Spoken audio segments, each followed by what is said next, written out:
Rhapsodie des réalités du dimanche 2 mai 2021. Rhapsodie écrite par le pasteur Christophe Akilomé.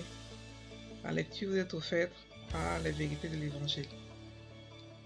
Le thème d'aujourd'hui est « Continuer à croître dans la connaissance de Christ ». Et le verset de 2 Pierre 3, verset 18, qui se lit comme suit. « Mais croissez dans la grâce et dans la connaissance de notre Seigneur et Sauveur Jésus-Christ. À lui soit la gloire maintenant et pour l'éternité. Amen. » Le pasteur Christ dit, dans 1 Pierre 2, verset 2, Pierre écrit à certains pèlerins juifs chrétiens dans certaines villes et il leur dit, désirez comme des enfants nouveau-nés le lait spirituel et pur, afin que par lui vous croissiez pour le salut. Le mot nouveau-né est brephos et ça réfère aux nourrissons, aux enfants.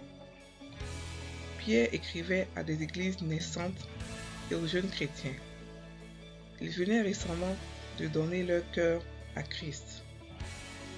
Mais ensuite, il y a eu un autre groupe de chrétiens décrit dans 1 Corinthiens 3. L'apôtre Paul les a appelés enfants en Christ. Il a dit, pour moi, frères, ce n'est pas comme à des hommes spirituels que j'ai pu vous parler, mais comme à des hommes charnels, comme à des enfants en Christ. 1 Corinthiens 3, verset 1. Le mot enfant, dans ce cas, est le grec népios. Cela signifie quelqu'un qui ne peut pas parler correctement. Il a peut-être 20 ans, mais il n'est pas capable de communiquer correctement. Il n'est ni qualifié ni entraîné. Il ne peut pas mentalement coordonner les choses malgré son âge. Ainsi, quand on applique cela spirituellement, il s'agit de quelqu'un qui est un bébé spirituel, une personne qui n'est pas cultivée. Même si c'est un chrétien de longue date, de telles personnes ne peuvent pas ni servir une communication spirituelle, ni communiquer les vérités spirituelles. Paul les a réprimandés en disant, « Je vous ai donné du lait, non de la nourriture solide. » 1 Corinthiens 3, verset 2. Le lait fait référence aux principes élémentaires de la parole de Dieu, les doctrines élémentaires de Christ. Quelqu'un qui est un bébé spirituel priera et criera à Dieu de le bénir. S'il était spirituellement mature, il aurait su que Dieu vous a déjà béni de toutes les bénédictions spirituelles dans les lieux célestes en Christ. Éphésiens 1, verset 3. Il n'a pas grandi pour comprendre le mystère de Christ. Le fait que le jour où il est né en Christ, il est devenu héritier de toutes les bénédictions de Dieu en Jésus-Christ. Grandissez dans les choses de Dieu. Empressez-vous d'acquérir plus de connaissances et aussi plus de compréhension. Continuez à apprendre la parole avec un ardent désir de connaître davantage le Seigneur et de voir sa gloire révélée dans votre vie. Fin du verset. Fin de la rhapsodie, pardon. Donc le pasteur Christ ici aujourd'hui explique que nous devons croître dans la connaissance de Christ pour ne pas rester toujours des bébés spirituels qu'on appelle en Christ népios. Qui est le bébé spirituel? C'est celui qui est peut-être né de nouveau depuis longtemps, mais qui n'a pas éduqué son esprit, qui n'a pas appris à grandir spirituellement, qui n'a pas testé sa foi, qui n'a pas eu sa relation avec Dieu, voilà, qui n'a pas d'intimité avec Dieu, qui ne comprend rien aux principes bibliques. Parce que la Bible a beaucoup de principes, la Bible vit sur des principes. C'est pour cela que Jésus a expliqué beaucoup des paraboles. Et quand tu es un enfant spirituel, quand tu es un bébé qui n'a pas été éduqué spirituellement, qui est sauvage spirituellement, si je peux dire ça comme ça, tu ne comprends pas beaucoup de principes et tes prières ne font que « Seigneur, donne-moi, Seigneur, donne-moi, Seigneur, fais ça pour moi, Seigneur, fais ça pour moi ». Alors que tu ne sais pas que Dieu a déjà tout fait et que c'est nous, on doit aller prendre ça par la foi. C'est nous qui devons aller récupérer nos bénédictions, notre héritage par la foi. Donc tu peux reconnaître un bébé spirituel pas parce que il y a des bébés spirituels qui ont même des églises, qui sont pasteurs d'église, qui sont pasteurs, qui font des prières, qui prophétisent sur les gens, mais n'ont pas la parole en eux. Et quand les problèmes arrivent, ils sont secoués. Quand les difficultés arrivent, ils ne savent pas comment s'en sortir.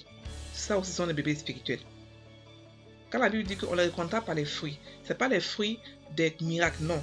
C'est par les fruits de l'amour. L'amour est un fruit. Par la patience, par l'amour, par la foi qu'il est en train de grandir, qu'il est en train de pratiquer, qu'il est en train de pratiquer. Voilà. Donc, le corps de Christ doit grandir spirituellement.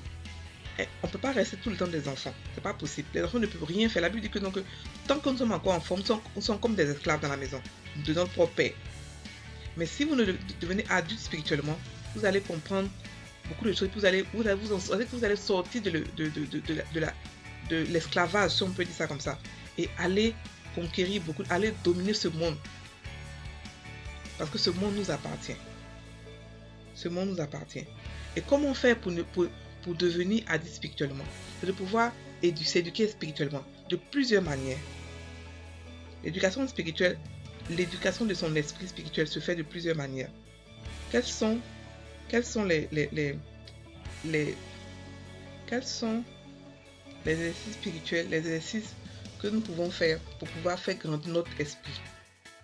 On a l'évangélisation, on a la prière, l'étude biblique, la méditation, la visualisation, le jeûne, semer, la confession, la prophétie, et puis écrire les révélations de Dieu, noter les prières qu'on a faites qui ont été répondues, que j'appelle le journaling.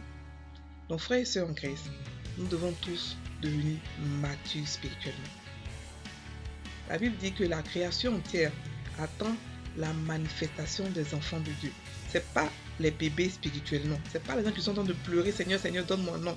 C'est les gens qui sont matures, qui ont compris, qui ont été élevés spirituellement, qui ont maîtrisé leur foi, qui ont fait grandir leur foi. C'est ceux-là que la nature attend.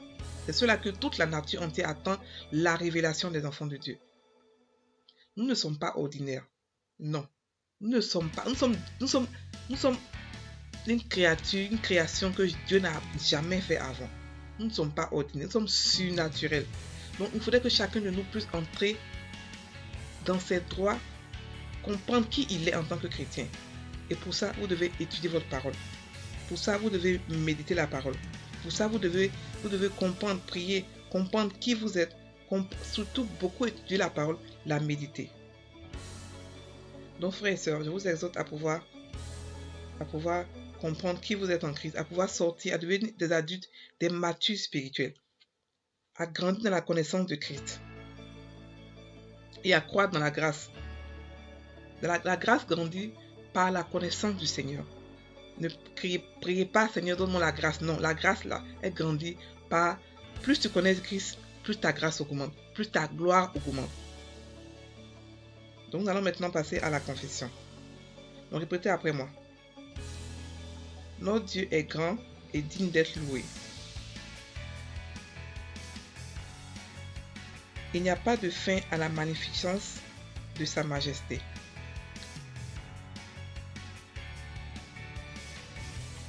Au fur et à mesure que j'apprends sa parole, sa gloire se révèle dans ma vie. Je suis constamment transfiguré et renouvelé, de plus en plus en connaissance selon son image. Béni soit Dieu. Passez une excellente journée, frères et sœurs en Christ. Soyez bénis.